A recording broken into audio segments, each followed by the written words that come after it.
everybody, in today's video I'm talking about, is it possible for you to recover from depression without the use of medication? And even though I'm not a doctor, I did suffer from debilitating depression for many years, and eventually, about 5 years ago, I was able to get myself off of all psychotropic medication, and that included antidepressants like SSRIs and mood stabilizers, and now I am basically on no medication free. Now, I am not suggesting that you try to withdraw yourself from medication without the use of a professional. I do suggest you consult a doctor, but I'm going to offer you these 20 tips that might help alleviate your depression symptoms without the use of more drugs.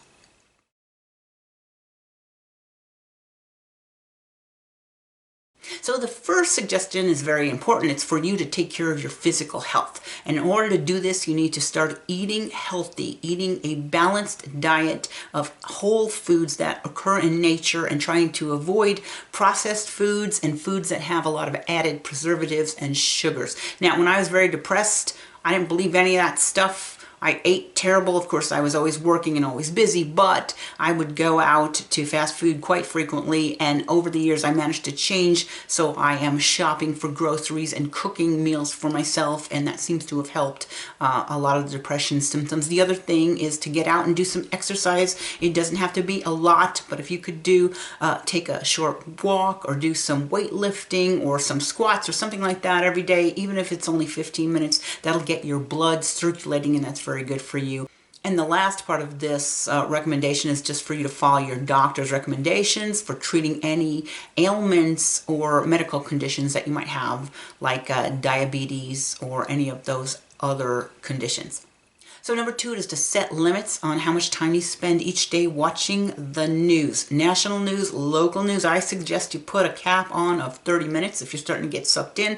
And of course, the reason for this is the news always reports the negative, very few positive stories in comparison to the negative stories. And that, just watching that, can make you very upset, especially when it's over things that you have no control over. And that leads me to number 3, is to avoid allowing yourself to get sucked into politics. And I know that could be very hard because most people have a strong passion for politics and the way they would like to see the world be led. But the problem is you get sucked into the news. They always put a negative spin on it. And the biggest thing is often there's nothing you can do about the outcome. When we're talking about limiting, I go number 4 is limit your consumption of social media. It's very easy to get sucked into Facebook or TikTok or Instagram and start scrolling. But the issue with that is your friends that are out there are posting all the very best moments of their life. You know, oh, my son got married, or oh, we had this beautiful vacation to the Bahamas, or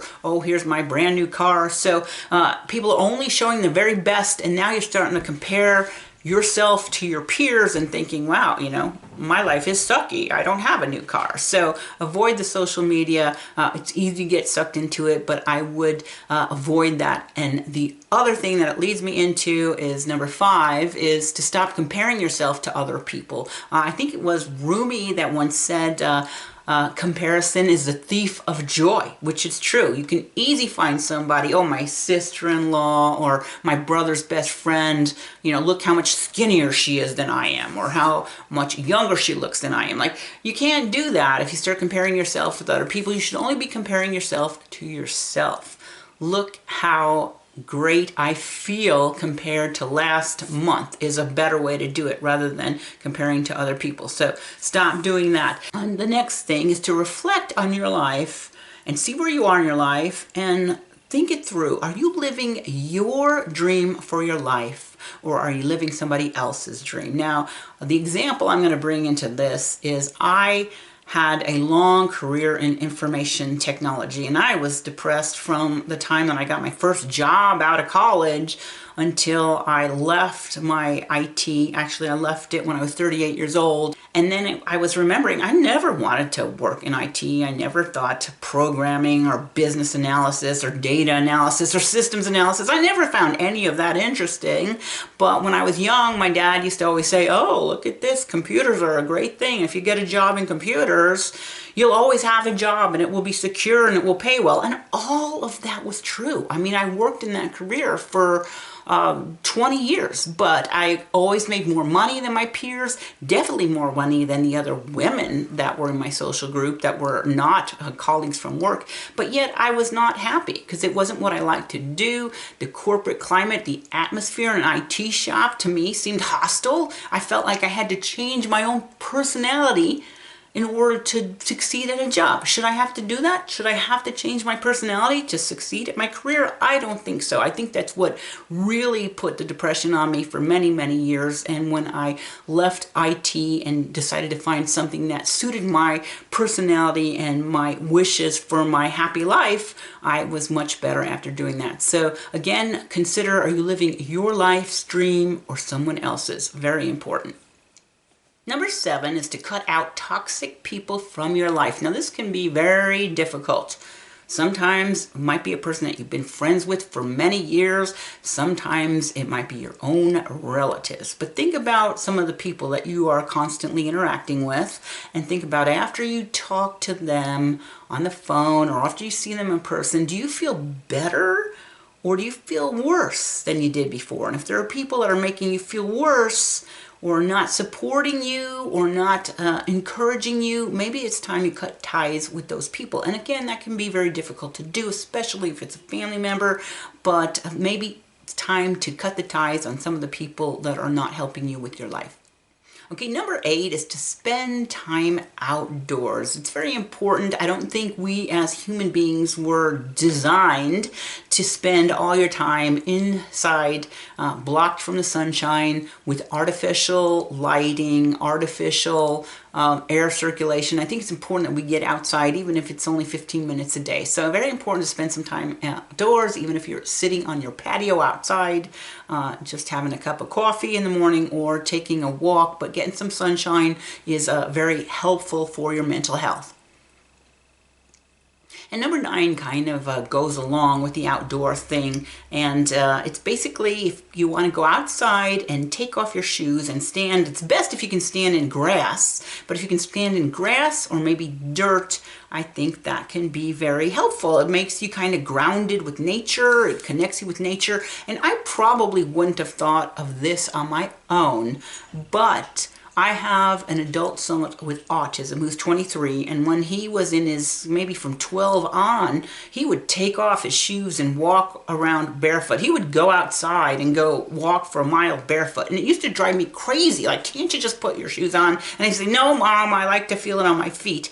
And after rethinking this, like, somebody chastised me for giving him a hard time because he said, maybe there's something that's good for him that kind of grounds him. And then I thought about it and I did some research, and they do say that standing and connecting to the ground with nature is very helpful. So just try that once or twice. Take off your shoes and stand in the grass or in the ground if you can help it, because I find that to be very beneficial. Okay, number 10 is to declutter your surroundings. Now, hard for me to give you a lecture on clutter because for me it's natural for me to just leave piles of stuff, books, papers, stacks of CDs lying around the house. I usually am pretty good about clearing the dishes and putting my laundry away, but wow, hard to declutter, but it is more encouraging when you're sitting in a clean house or a decluttered house than if you are sitting with lots of stuff all around you. So number 10 is to declutter. Number 11 is to seek a counselor or a therapist if you feel like you need to talk to somebody. This actually could be your very first step in making a medical professional evaluate your mental health and get suggestions from that. But a therapist, it's a lot easier than it used to be. When I was young, like if I would mention to my mother that I was a little bit depressed, she'd get all mad. Oh no, don't tell anybody, because it was so shameful. Oh my God, you're depressed? Oh my God, something is wrong in the house. Don't tell anybody. Now that stigma should be gone by now, but even if it still exists somewhat, it's so much easier now. You go online, you find a therapist, you can have a therapy session off of a Zoom call or a video conference. You never have to walk into an office and look at a person if you want to do the first step of counseling to go with an online counselor. And from there, that person is trained to see what your next steps are. Are you okay just having talk therapy? Do you need some type of another therapy? Do you need a psychiatrist? So getting a therapist or a counselor is a good first step. And if you're having depression symptoms that are lasting more than a month, that is a very good thing for you to do. Number 12 is to make a gratitude journal. Now, I started doing this a few years ago. It's very helpful. You just have one of these paper journals, and every morning you force yourself to write 5 things down that you're grateful for. So me, yesterday, it was I'm grateful that I closed on that house I had in escrow for 6 weeks. It's closed. Yay. And then I'm grateful I got to see my daughter last weekend. And I'm grateful that I have a place to live in Sedona, because a lot of people, I'm a realtor up here, a lot of people want to buy a house in Sedona and they come and it's really difficult. So grateful that I have a place to live. So to go and make 5 or 10 things every day in a journal that you're grateful for, either things that have happened to you the last day or things that you have that you know that you're happy that I have this, you know, yes, thank you, I have a house to live in, and yes, thank you, I have a reliable car. So those kind of things, if you write them in a journal every day, it'll get your mind kind of trained to look for positive rather than dwelling on the negative, which can lead to major depression. So that brings me to the next one, number 14, is to stop dwelling on your past mistakes. And I know for me, this was very difficult. For about 10 years, I could not get myself out of this black hole pit of despair where every day I would think about what if. The what ifs, that kills you too. You're making a decision. What if this happens? What if that happens? But with me, part of it, like say it started when my father passed away. I mean, I was a little depressed before that, but when my father passed away when I was 40, it sent me into such a dark pit of despair. It's amazing I ever got myself out. But I would think, you know, what if I'd gone to visit him that day, and then I could have called the paramedics and they would have revived him and he'd be here with us. You know, those ridiculous what if scenarios. You know, now I start dwelling, I'm twice divorced, I must be defective, nobody can love me, because, you know, so get yourself out of that. Instead, look towards the positive things in your life. Super easy to do, at least it was for me, to spend the entire day with these what if scenarios and why did I do this and what if I had done this. Stop that. And you might need a therapist to help you stop it, but definitely to stop dwelling on your past mistakes is my tip number 14. Now, number 15 is to start looking into doing some hobbies again. Now, you can either resume hobbies that you once had and that you aren't doing, or maybe look for brand new hobbies. Say that you were always interested in bird watching. So, well, maybe you go out and get some of these bird watching guides or join a bird watching club and go out with your iPhone and just start taking pictures of birds. Like pick up a new hobby, because that's something that you can focus on that's positive, kick your mind off of some of the negative things that might be happening in your life and put you in a good positive mindset and give you a goal or an activity, something to accomplish.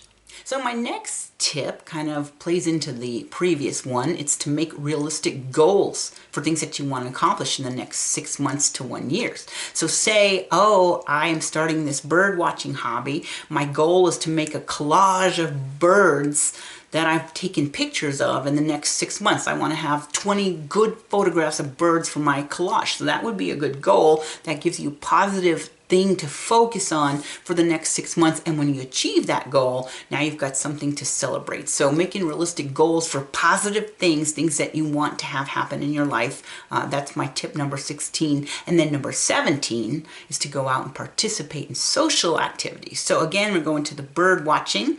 If you would join a bird watching club, you kind of got a couple of things together. You've got a hobby, you've got a goal, and now you have the opportunity to meet with other people who are interested in things that you like. But you don't even have to do that. If you wanted to just call up an old friend and say, hey, let's meet for lunch, or maybe go to church on a Sunday session, even if you're just in a listening, receptive mode, just being in a place with other people, get out and do things socially. That's very good for your mental health.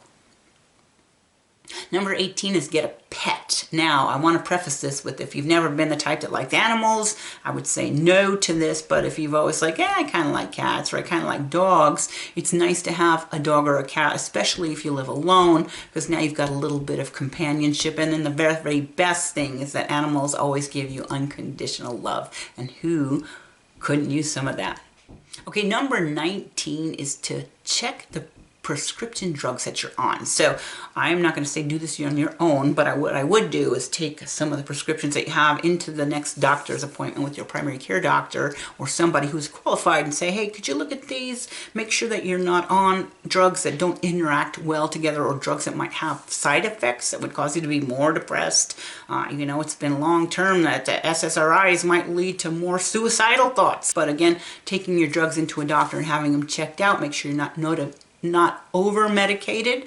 I recommend doing that. And then the final thing, number 20, is to cut back on things that are bad for your health. So if you consume alcohol regularly, if you are a big indulgence of sweets and sugar, or you smoke cigarettes, caffeine, even caffeine has been shown to have a higher incidence of depression. So look at those things that you're consuming in your life and cut back on them, especially drugs, alcohol, sweets, and caffeine. So that's it. My name's Dawn Dickinson, the channel Reflections and Insights for Life Over 55. I hope you enjoyed the video, and if you do, please consider subscribing. Please consider giving me a thumbs up. I post videos like this every single week on topics for baby boomers to make our lives better as we get older. So I hope you enjoyed the video, and I hope to see you back here again next week.